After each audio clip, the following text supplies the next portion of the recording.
We're 4 weeks into the 2025 NFL season. Welcome into Got It Covered. Giovanni Heater alongside Raza Umarani with you. And my man, we're 4 weeks in. We got two remaining 4-0 undefeated teams in the National Football League. And dare I say, they might not even be the best two teams. It's been that fascinating thus far.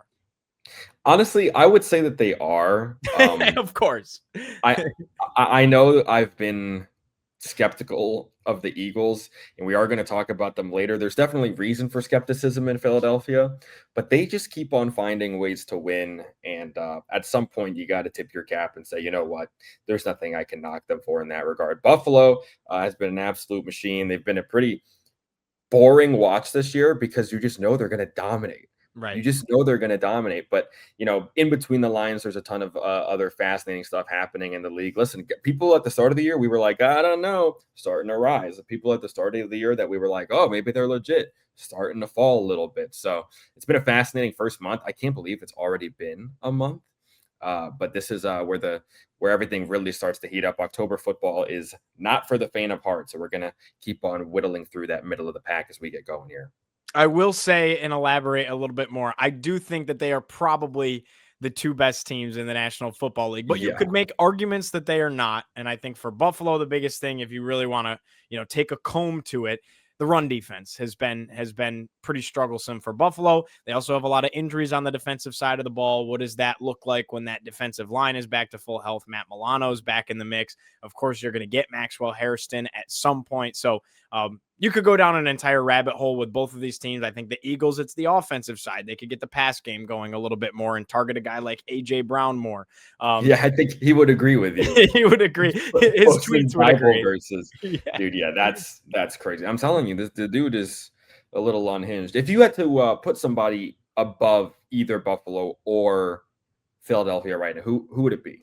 Detroit? Probably be Detroit. Especially they'd be my first team out, probably. Yeah. Especially what we've seen lately. And honestly, until the last week, I would have said the Chargers. But then obviously you saw what takes place at MetLife Stadium. We're going to get into that in a little bit later portion of the show here today. But now that they have a loss under their belt, the team that they lost to and how they looked doing it, that dials back the Los Angeles hype just a little bit for me. I still think they're a great team, and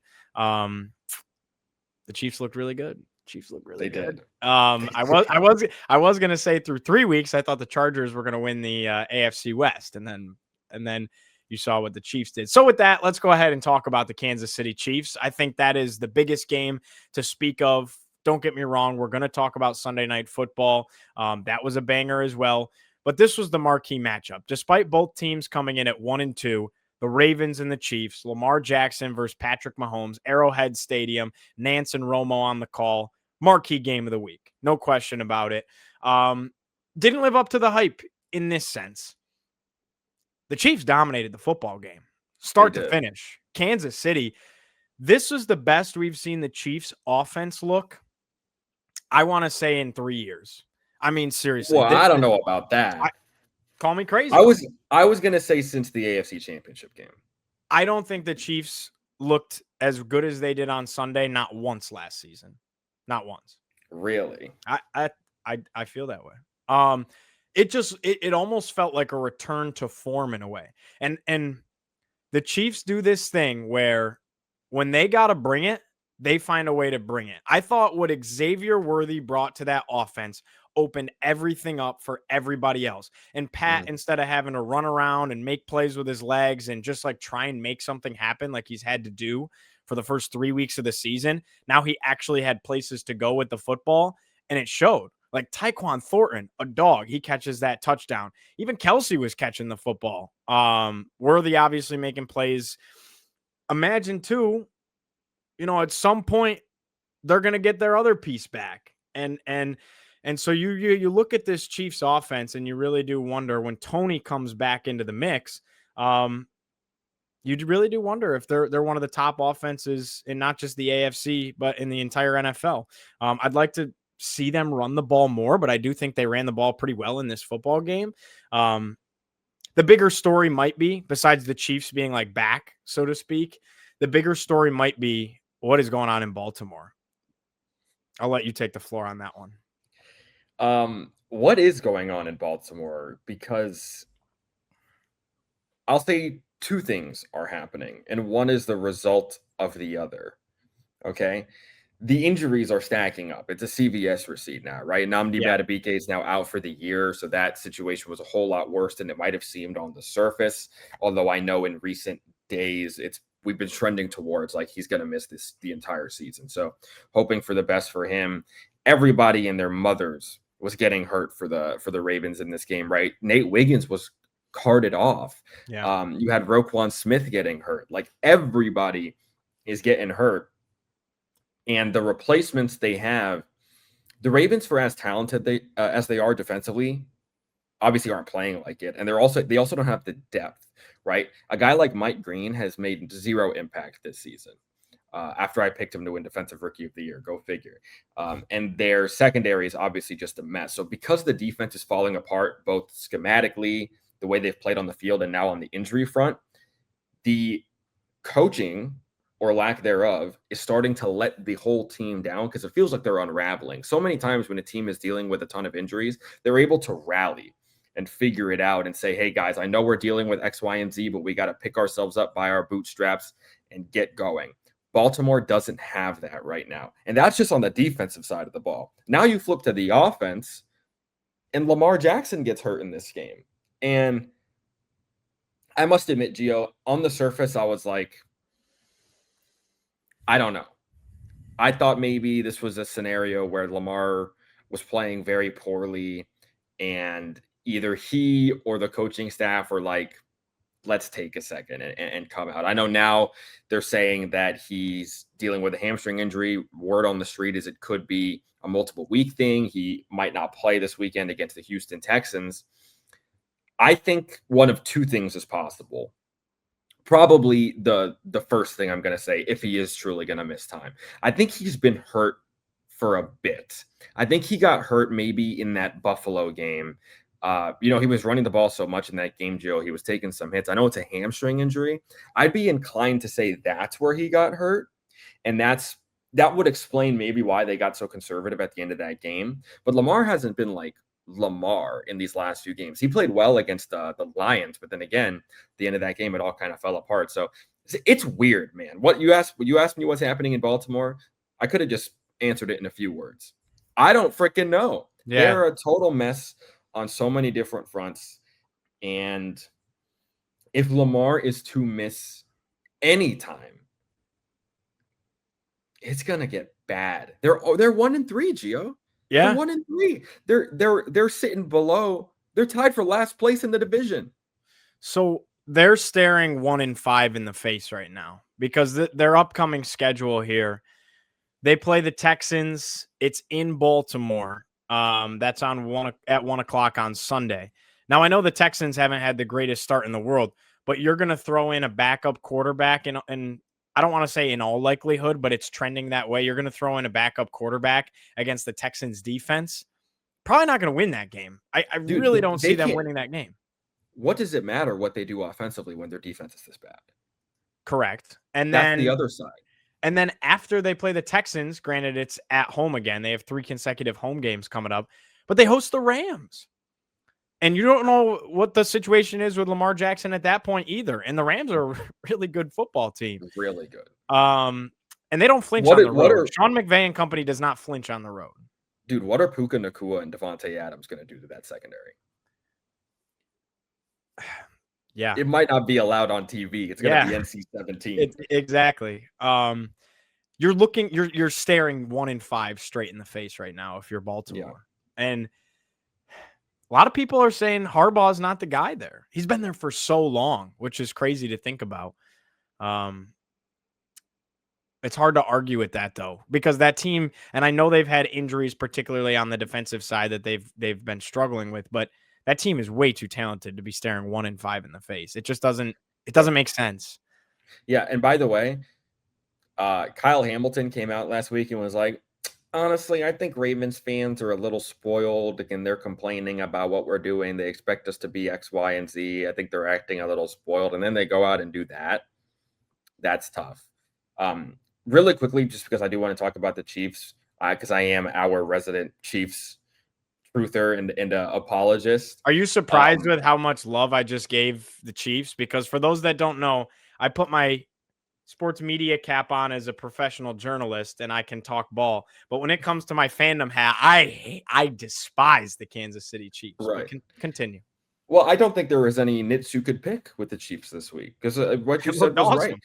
This was, if there was ever a vintage Patrick Mahomes performance, this was it. This looked like, to your point, the Chiefs of a few years ago. Mahomes goes out there, has 4 touchdowns.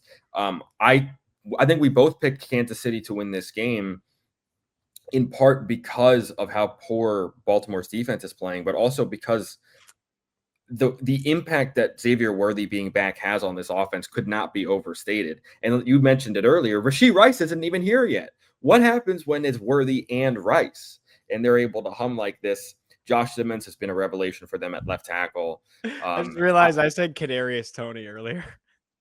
Did you? I did. I said Toney. I don't think he's employed right now. I know. That's the funny part about that. So Rashee Rice being back in 2 weeks' time is also going to be just an absolute. It's going to make everything better in Kansas City, to say the least. So they're pretty back. I would be comfortable with saying Kansas City right now, in my opinion, is second to only the Bills in the AFC. Kadarius Toney is he is a Cleveland Brown. According you could be lying, and I'd have no way of knowing. Yeah. I can't believe I did that. That's hilarious. Are we looking at the Chiefs as the second best team in the AFC right now? Yeah, I think they're second to only Buffalo. Because I would put them above the Chargers right now. I know the Chargers obviously beat them, but the Chargers, with their offensive line injuries really starting to pile up and with cracks showing in the Justin Herbert September MVP campaign, I'd say it's Kansas City and Buffalo at the top. Buffalo comfortably at the top, but then Kansas City. It's funny how this is such a week-to-week league. Like, next week could change everything. We would have never said that last week. No. Regardless, though, we know that November 2nd in Buffalo is going to go bonkers like it always does. Chiefs at Bills. I think part of me deep down inside wants them to lose this one in the regular season so that they can take care of business in the playoffs, because the Bills love to do this thing where they beat Kansas City in the regular season and then don't do it when it matters the most. Let's talk about the Packers-Cowboys game, shall we? Yes. I mean, you got storylines galore for Sunday Night Football. Collinsworth and Tirico had it put on a platter for them, and they knocked it out of the park like they always do. Micah Parsons returns to Dallas. Jerry Jones is on the television like 8 trillion times throughout the night with a microphone in front of his face. Dak Prescott, Micah. And don't the Cowboys go out there and hoop? I mean, don't they ball out? This thing ends in a 40-40 tie, which I hated. I wanted somebody to win this game. I completely agree. I wish they had college football overtime rules, and you can even do it too, where you start doing 2-point conversions after the first overtime, so that way you can. Because I understand the point of it, right? They want to. It's an 18-week season. We're trying to play as least football as possible in that regard. There's a way to find a winner, right? And so I digress on that. Awesome football game. And to be honest, the Packers defensively didn't impress me at all. But the one thing I'll say about Micah is he closed. He didn't make a big impact play throughout the game until Dak was about to run into the end zone and win the game with a touchdown. And Micah closed. And he took him down, and the Cowboys kicked a field goal. So they probably would have won. Obviously, now the overtime rules are that even if the team that gets the ball first scores a touchdown, the other team still gets a chance to possess it. The playoff rules are now in the regular season. But I don't think, down the stretch, Green Bay and their possession in overtime played for the field goal. Now, granted, it would have been different if they were down 7 instead of 3, but it would have been more pressure on them to go down and score a touchdown. Then who knows what happens if they go for 2 in the win, if they go for an extra point and tie. Who knows? But yeah, very, very fun game. The Cowboys put up a much better fight than I anticipated, because I said they were going to get crushed because I did believe in their defense. And their defense did get decimated. Their defense did get decimated. But really, for me, Gio, the main takeaway here is it's all about the Packers. Yeah. I thought the Packers defense played one of the more perplexing games I can imagine. I understand Micah's out there in a limited capacity because of his back injury, but they got no pressure on Dak Prescott, and they got completely whipped up front, and they got completely whipped in the secondary by Jalen Tolbert and George Pickens, which hey, let's clap it up for George Pickens. George Pickens is a stud. I think they did all that without CD. Yes, because listen, Pickens is a type of receiver that can thrive when he's playing buddy ball with the quarterback. He never really had that in Pittsburgh, and he doesn't have that with CD in the lineup. But now Dak's like, he's like, look, GP, the ball's coming your way. Just turn around and be ready for it. So it was amazing. George and man, I thought Julio Jones on Sunday night. He looked amazing. And I think Dak is just having a fantastic season. He is off to the races. This is one of his better years that we can definitely better than he was at this time last year. This looks more like 2023 Dak, but on steroids because they're just airing it out 24/7. But strangely enough, I thought Brian Schottenheimer outcoached Matt LaFleur. And I really never thought I would ever say that. I still think Green Bay, so they score the opening drive touchdown. Then they drive like to the 50 and they punt on a 4th and 1 that I thought they should have gone for. Then they get the ball back again, score again to go up 13-0. And I'm like, well, it looks like the Packers are going to boat race Dallas. But then Dallas blocks the extra point and returns it for 2. Yeah. And dude, you could feel it flip on a dime. Even still, Dallas didn't really do anything with it until the end of the first half where they score. But I thought they handled the end of the first half brilliantly. They did because they score, and then they got the ball back on it was a strip sack, right? I want to say it was the strip sack where Jordan Love fumbled it. Right. Yeah. And then all of a sudden Dallas leads going into halftime. They're like, we just stole 16 points in the second quarter. Yeah. Which made it so that in the third and fourth quarter and overtime, when you're going band for band, it doesn't matter how bad the defense is playing because any score either puts you back in front or ties the game. Sure. So really that was the difference, was those two moments in the first half. So I give a ton of credit to Dallas. Not every game is going to go like this, obviously, but I have concerns now about Green Bay from a coaching perspective. That's kind of always been there. I'm not huge on Matt LaFleur because I do think he's a bad in-game coach, despite how good of an offensive mind he might be. And then their defense is a big question mark, but maybe that was just an aberration. We'll see if it becomes a trend like it has with a team like Baltimore. And then Jordan Love, dude, you have to have your head on straight in these moments. Again, strip sack at the end of the first half.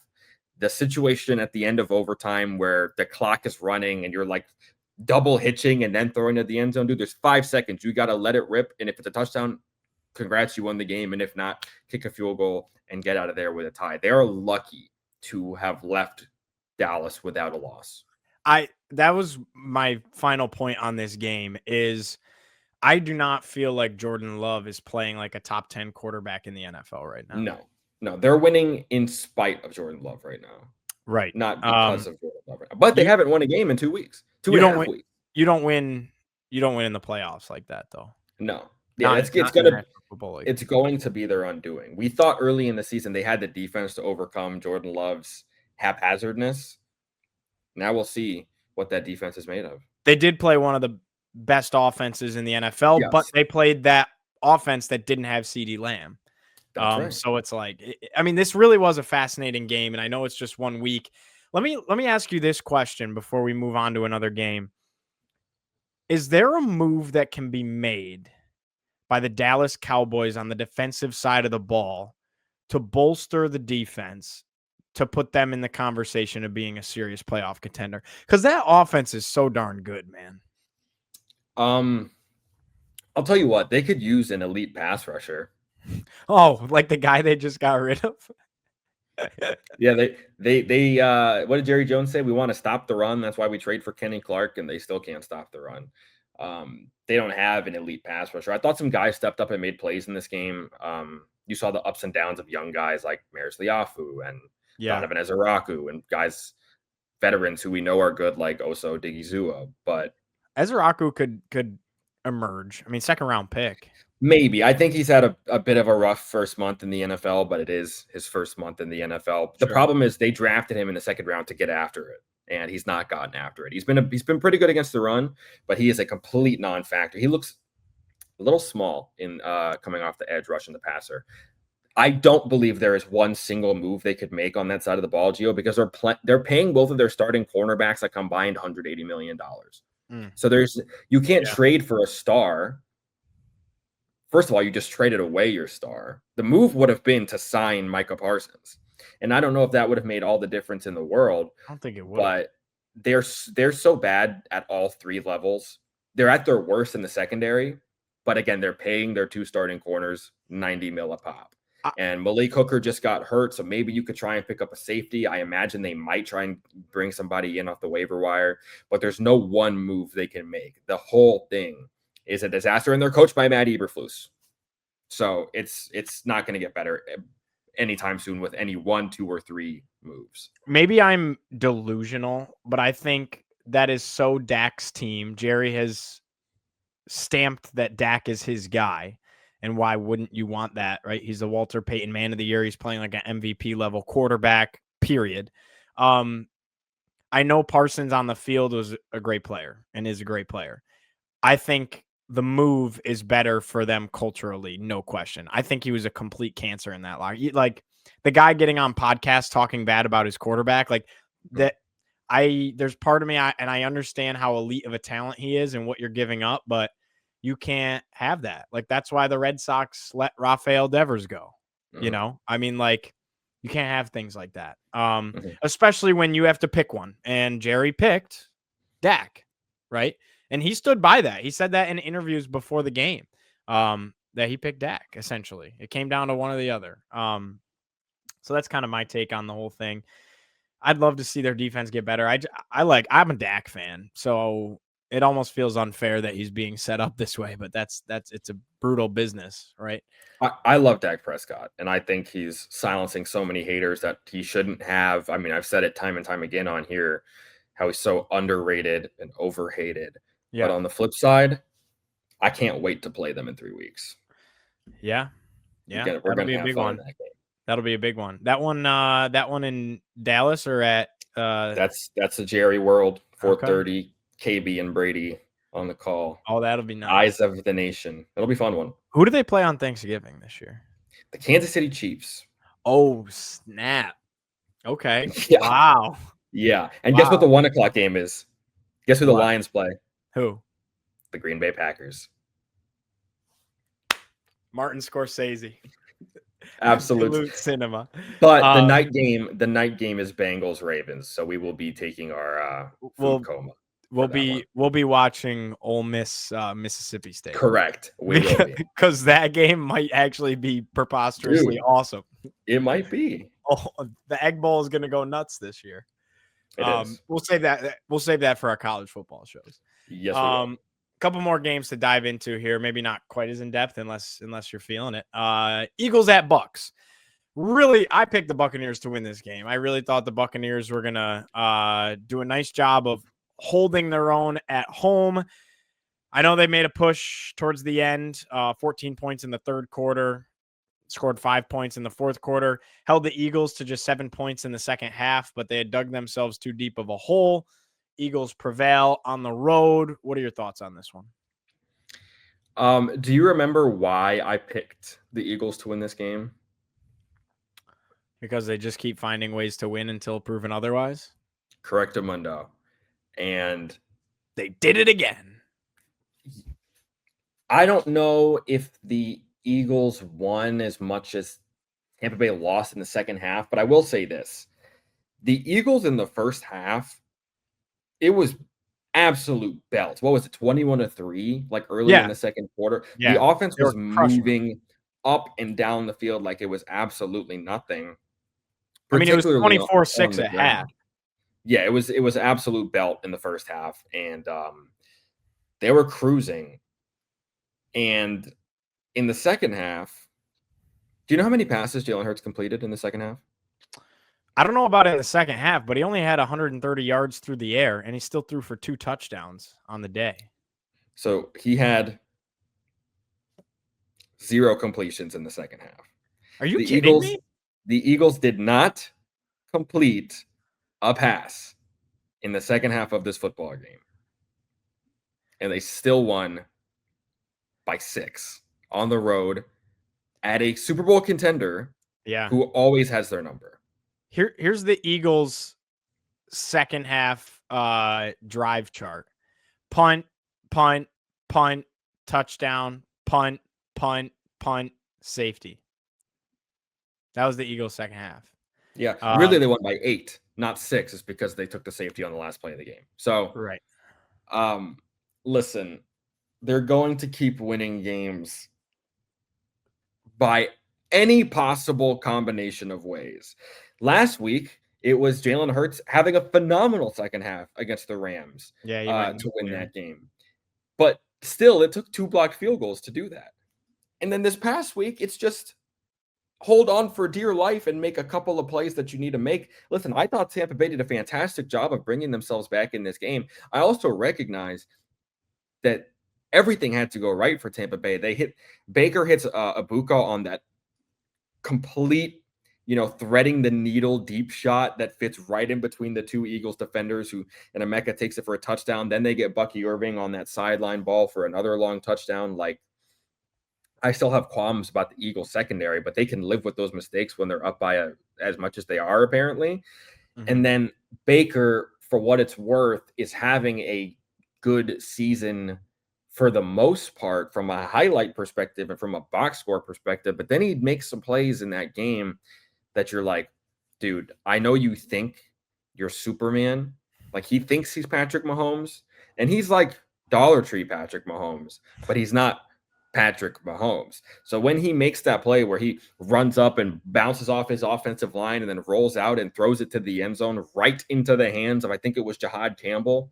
Dude, what are you doing? You're down. It was first and goal. Yeah. Just throw the ball away. You're at the 5-yard line. Just throw the ball away. What does he do? He throws it to the end zone. They're down by 8 at that point. And they don't wind up scoring for the rest of the game except for that safety on the last play. So I thought Tampa Bay did well to get back in the game, but they also made their own sets of mistakes that you simply can't make if you want to beat a team like Philadelphia. They never lose a game where the opponent's just like, you know what, you have it. Remember, we saw that in week 1 with Dallas. Dallas gets in the red zone and fumbles before the weather delay. They didn't score again for the rest of the game. Yeah. Kansas City turned the ball over at the goal line. The game was over at that point. And then last week, blocked field goals for the Rams. Like, you cannot make these mistakes against Philadelphia because the machine is so big and so well-oiled that even when you don't complete a pass in the second half of an NFL football game in 2025, you still win. Yeah. I mean, one of the biggest factors was the fact that the Eagles played completely clean, no turnovers, and Tampa Bay turned it over twice. Yep. And you get the help of a defensive or a special teams touchdown on the side of the Eagles. That's going to help you every day of the week, especially when you win a 1-score game. But I mean, when did I call this? Week 1 or 2 when I said they were the new Chiefs? Like last year, the question was, when is this going to end? And when are the Chiefs finally going to get bit? And it just never really ended up happening. You could point to the Super Bowl, but I think they just got demolished straight up. It wasn't like they lost a game that, their antics failed them. Like, they just got completely mollywopped in that game.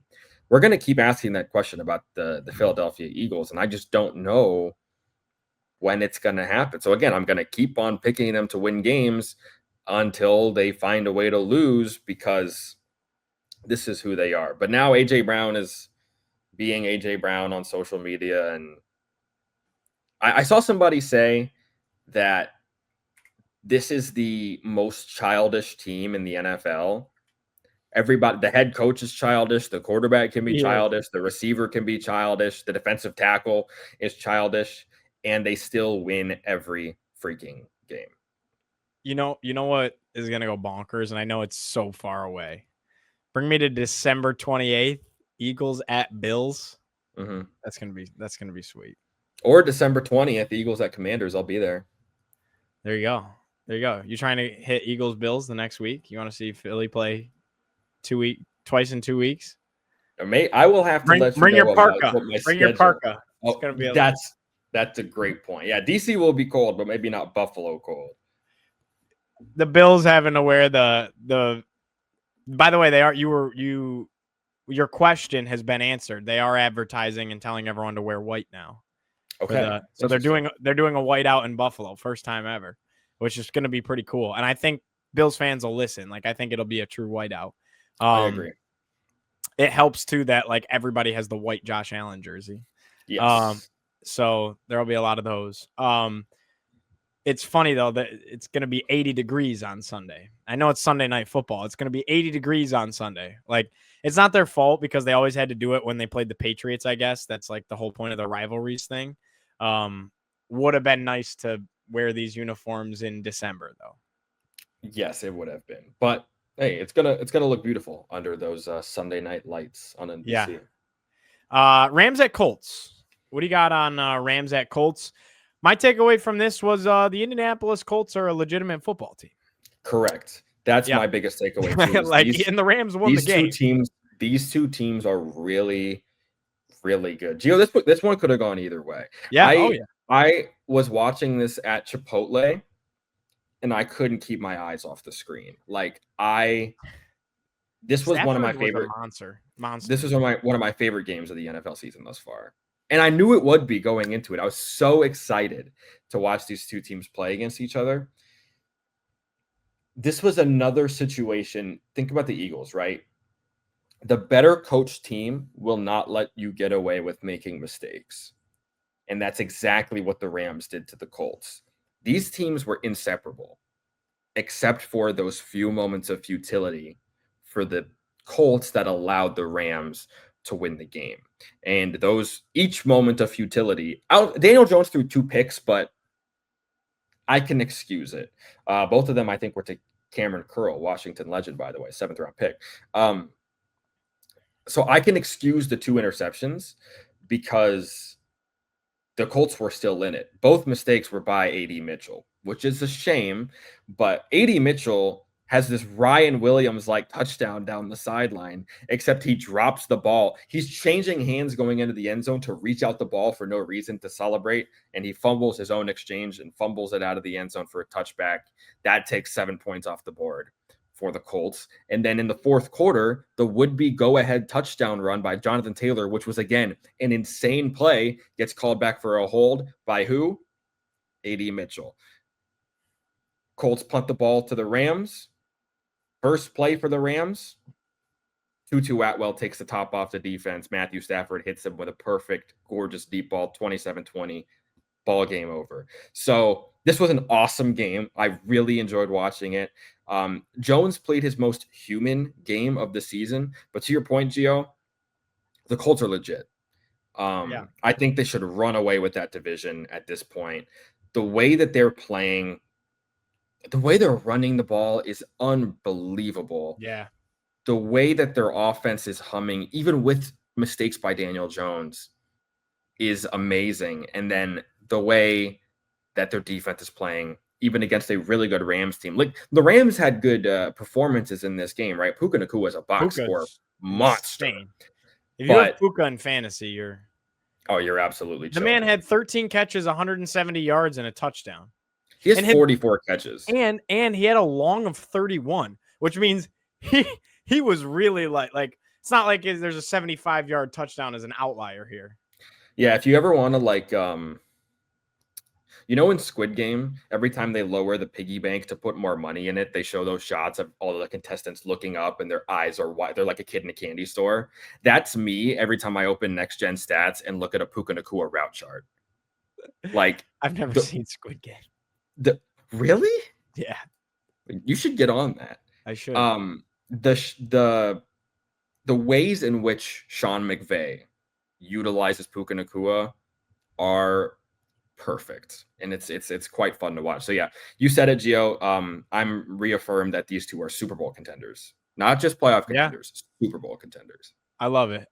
I think maybe it's the logo for me. I think I need a couple more of these games out of the Colts to fully call them a Super Bowl contender. I think they're going to the playoffs because they're going to win their division. Right. I need like another game or two. The thing that was most impressive, my last note on it, is like Daniel Jones played his worst game of the year thus far. Throws 2 picks to 1 touchdown. And I know ratio isn't everything. He does go 24 or 33 for 262 yards, right? So he didn't play a bad game, only took 2 sacks, right? But he doesn't have his best game, and they still found a way to put together a really impressive performance as a team. They probably should have won. I mean, yeah, if you don't have that fumble into the end zone after the catch, oh, that's so rough, dude. He's just exchanging hands. Oh, that was so brutal. That was brutal. Yeah, you probably should have won the game. Mm-hmm. But the Rams get it done. Any other games you want to touch on? I mean, like, let's clap it up for Jackson Dart. Hey, you called it. Clap it. I did. The funny thing is about that video is I'm sitting there like reluctantly calling it. I'm like, I'm gonna take it, but I don't take the Giants. But just like fighting through it. But he was, listen, I don't think he played the craziest game in the world. No. But what was apparent, Gio, is kind of what I expected, what you and I both expected. We talked about this last week in our picks. The New York Football Giants played with a sense of life on both sides of the ball that had been lacking with Russ. Like the quarterback change just made them all want to play better, harder, faster, stronger. You can see what it did to that defense. They finally played up to the talent that we know they have. They played a phenomenal game against an offense that was playing really well in the Chargers under Justin Herbert. Dart didn't blow your mind, but he played well. He played clean. And again, he really, for me, Gio, the play of the game for him was that, I don't know if it was a designed run, a quarterback draw, or a zone read or something. Not the touchdown. It was in the fourth quarter when they were going down to ice it, where he like ran up the middle. It wasn't there. He bounced off a tackle, like shoved the guy off, and then broke it outside and went for the first down. I'm like, that right there is all people on WFAN are going to talk about this week. That's the Jackson Dart that they want to see. The problem is it felt similar to first year Josh Allen in the sense that every highlight was a run. I want to see him spin it. He's a quarterback. But you know, this is the other big story from the game. Malik Neighbors is now out for the season, which is just devastating. Terrible. So, awful. Dude, I don't think they have. They do, man. It's OBJ was. It's becoming an actual problem. Dude, OBJ was putting out a firestorm on Twitter and Instagram talking about how they need to change it and everything. Awful. I mean, he would know. He's gotten hurt on that turf before. It's a laundry list of players. I was reading an article that actually my dad had sent me that the blades are like a spiral, like, and it's almost more like a, you know how like if you look at each individual piece of a carpet, it's like a spiraled type of thing. Yeah, and like curls. And apparently it catches. It's believed that it can catch your cleats in a different way and kind of almost like you stick a little bit more than you would at most turf is just a normal blade of plastic essentially, and it doesn't have that same catch. So it's like it seriously is a different type of turf than most other places, and you're seeing this trend of injuries there. Like, so I feel like I'm surprised the NFL hasn't come out. Maybe after like another huge star player like this, like Malik Neighbors, okay, he's one of the faces of the league. Maybe now the NFL says something like, "Hey, you got to fix it." I hope so, because my team plays there every year. So once a year, yeah. So I'm always a little nervy about that. So I hope and pray that gets fixed. Your team plays there every year too, by the way. So it's definitely always a little tricky. So I feel terrible for Malik Neighbors. Well, the Bills don't play there. Oh yeah, because the Jets. Yeah, you do. Yeah. Sometimes I forget they share. Sometimes I forget the Jets exist. I'm serious. Aaron Glenn was rocking that goatee last night, though. He had it down here. He wasn't rocking it on the field, but shout out to the Dolphins for getting a dub there. Just to touch on a couple other things. Ligaments. Oh man, I feel terrible. That was brutal. That was brutal. That was like it looked like a routine play. I looked down and then I looked back up and the camera was zoomed in on him and his leg was whoosh, and I was like, his behavior was bizarre.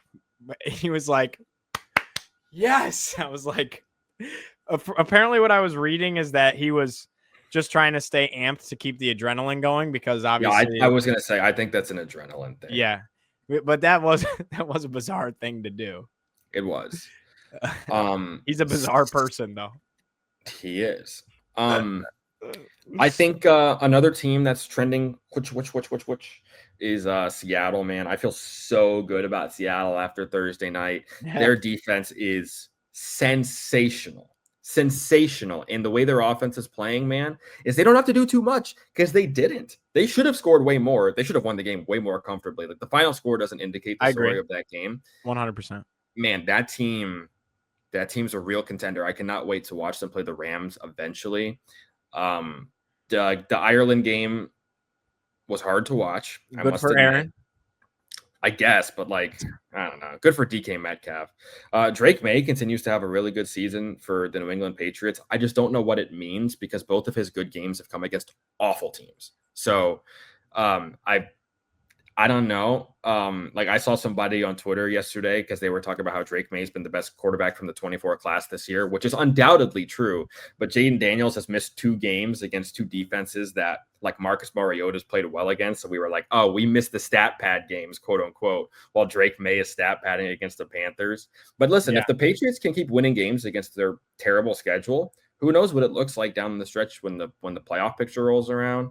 I don't know how Brian Callahan still has a job in Tennessee. They obviously get shut out by the Texans, so good for Houston to get back in the win column. Quote of the year in the postgame from Cam Ward. That definitely was the quote of the Toby year. Lawal-esque. Very Toby Lawal-esque. The Jags. That's who I wanted to talk about. Jags are legit. I think the Jags are legit. Dude, they have 13 takeaways in 4 games. I know. And they're timely. Yeah. They are timely. That strip sack, when San Francisco got the ball back to drive and win the game, I was like, I have a feeling they're going to do it. Nope. First play, right? Strip sack. Yeah. Game over. San Francisco doesn't touch the ball again. Dude. They are running the ball extremely well. I think that Liam Cohen has built this offense around Trevor Lawrence in such a way that he doesn't have to do everything, let alone anything, for them to win. He just has to do what he has to do. He has to be serviceable. Yeah, exactly. I 100%. He took all of the pressure off of Trevor Lawrence. Yep. I mean, and that can happen when Travis Etienne goes out there against the Niners defense, which I understand they're banged up as well. Against the Niners defense, Travis Etienne goes out there and averages 6.5 yards a carry, goes 19 carries, 124 yards, and a touchdown. If you run the ball for 151 yards as a team on offense, you're taking a lot of pressure off your quarterback. Correct. So I think they're legit, man. The AFC South is getting spicy. Let me tell you, that's a division that's fun to watch. The Titans are fun to watch because they suck. The Texans might be cooked if they don't get it together. We'll see. Texans-Ravens is a fascinating matchup. I'm excited to watch that. We'll talk about that later as well. Must win for both, really. It is 100%. I don't know who needs it more. They both need it. That's how I felt about this Chiefs-Ravens. Mm-hmm. Like, one of them had to drop to 1-3. I think, listen, Bears, good for you. Okay. Blocked field goal victory. That's cool, right? You were on the other side of that last year against Green Bay, so I'm sure it feels good. That being said, I'm less inspired by the Bears after this game than what I was against Dallas, which is about what I expected. I thought Caleb played much worse than he did against Dallas. Obviously, because he's not playing a CFL defense. He did make a couple throws that I was like, yep, that's Caleb Williams. Like I said this the other day, the flashes from last year are becoming more consistent, which is what you want to see, but it's still really up and down. I thought this was probably his worst game of the year. I know he didn't have a good first 2 weeks either, but I thought this was his worst game of the year. And then the Raiders, on the other hand, like finally you unlock Ashton Genty, but Geno Smith is becoming a problem, Gio. Yeah, like, not good. I don't, but you're paying him $30 million. So what do you You do? don't really have a choice. I think that team's chalk because I think their coaching is also letting them down. Pete Carroll in Vegas feels a lot like Bill Belichick in North Carolina, doesn't it? I don't know about all that. Your son is in the coaching staff for no particular reason whatsoever. I don't know if it's... his department that he's coaching absolutely stinks. And you came out of retirement you were perfectly content to be retired. I understand it's not a 1-to-1 because the Belichick and Carolina thing is so desperate and it's so weird. But think about it. Legendary Hall of Fame coach comes out of retirement for no reason to coach this team, and they make... I thought the difference is like Brady really wanted Pete Carroll, and I trust Tom Brady with a lot. I will buy stock into anything Tom Brady says. It's just, I don't know. I think it's weird. And I think the Raiders are chalked. I'm ready to... People like myself are like, they're going to be better. They're going to win 8 or 9 games. They could be a playoff team. No, they're going to be picking in the top 10 next year. And then I will finish by saying that the Broncos-Bengals game last night might be the worst game I've watched this season. And the Broncos are so well built, it doesn't matter that Bo Nix sucks. And the Bengals are done. It was bad. It was bad. What was the stat they showed last night on the broadcast? Was it that they didn't get to Denver territory after the first drive of the game? Or they didn't cross the 30-yard line. One of those two. It honestly, it felt... People aren't going to understand this comparison, and I know we're short on time. It felt like watching Vanderbilt, Virginia Tech, Old Dominion, watching the Bengals try and play football last night. That's a good comparison. At least they scored a field goal. Virginia Tech didn't score in that stretch. But it just felt like watching it and in the most, because it's so hard to have that happen in the NFL, right? These are still professional athletes, right? It felt like you were watching them die. Like you were there. Yeah, you were like, it's over. The season is completely given up. Joe's gone and it's over. And all I hear on social media is, they need to make a move for a quarterback. What do you want them to do? Like, I don't know understand what that's going to save. Browning is not the answer, but 38-year-old Kirk Cousins is the answer. I think it would be better. I think both of those would be Russell Wilson. I don't know, man. I don't know that it's that easy of a fix. I think they're just screwed across the board. I think they need a new head coach. I was going to say, they're not a well-coached team either. So when this team gives up, I don't know that they have what it takes to pick themselves up off the mat. They are donezo.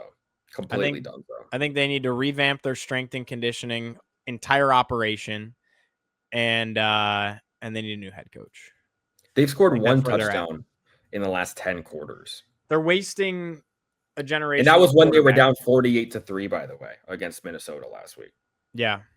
So would it be better if Burrow was in there? Undoubtedly, but he's not. I mean, last year showed you it doesn't matter sometimes because Joe Burrow put up MVP numbers and they missed the playoffs. Yes. The elite quarterbacks are erasers, essentially. Yeah. I didn't talk about Washington today. They're not worthy of being talked about right now. I figured I wasn't going to bring it up. Yeah, but no matter how bad our defense is, Jaden Daniels is Washington's best defender because he can be the great eraser, which is why I can't wait to get him back this week.